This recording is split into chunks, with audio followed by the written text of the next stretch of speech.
Hi students, we're going to continue talking about inequalities today. So we looked at the basics of what an inequality was and how to graph it and how to write it. And now we're going to focus on how to solve.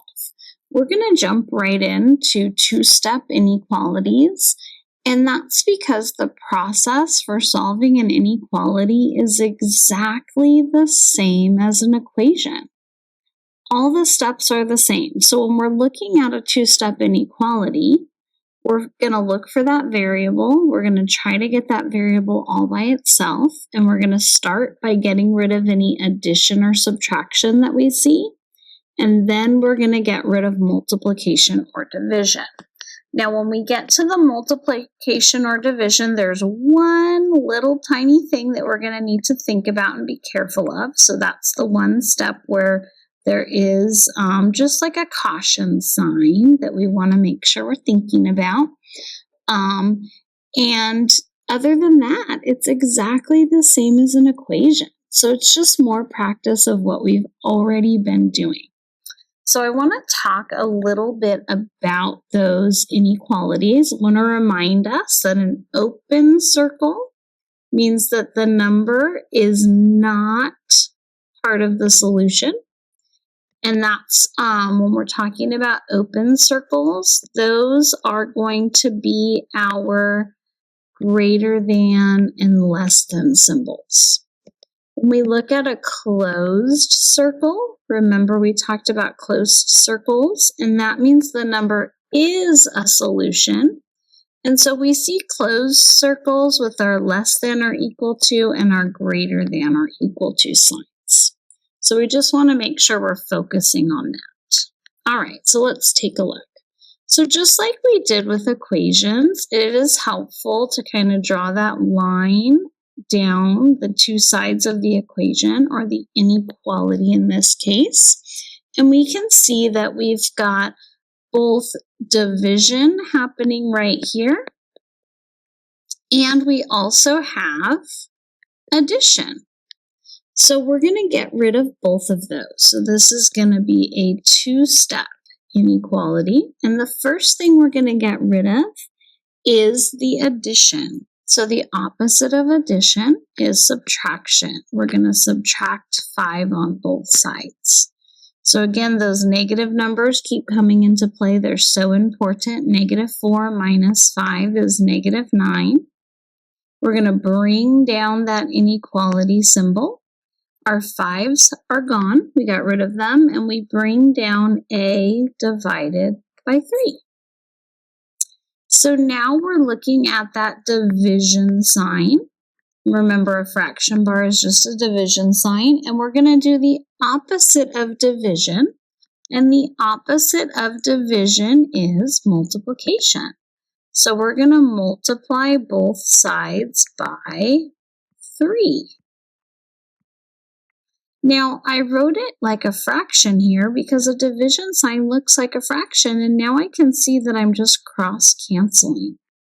And all that's left here is the letter A. Now I'm going to multiply -9 times -3 is -27. Now notice I did not deal with the inequality sign yet. I stopped on that for a moment. That's because when I'm doing multiplication or division, I need to think about, was the number that I multiplied by negative? Now, I want to be really, really careful.